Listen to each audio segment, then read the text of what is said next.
नमस्कार दर्शक बंधु जय जगन्नाथ आपणकर प्रेस सुननारे अच्छी किसी मजेदार सीन आशा करुच्ची आज प्रोमोटी आपण मानक निश्चय भल लगे।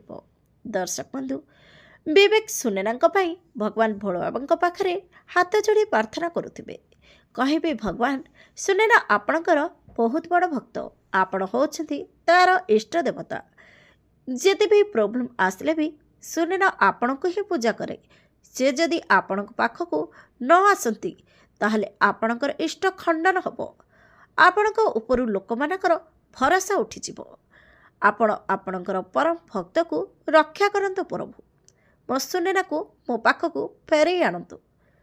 हेले दर्शक बंधु आपण मानक कौन लगुच भगवान भोला बाबा कौन विवेकंकर डाक शुणे कौन सुनेना को पुणी थे विवेक पाखक फेरई आणवे आपण मानक आज प्रोमो देखि केमिति लगला कमेंट माध्यम जनातु। आज राति 7:30 देखंतु आपणकर प्रियस सुनेना।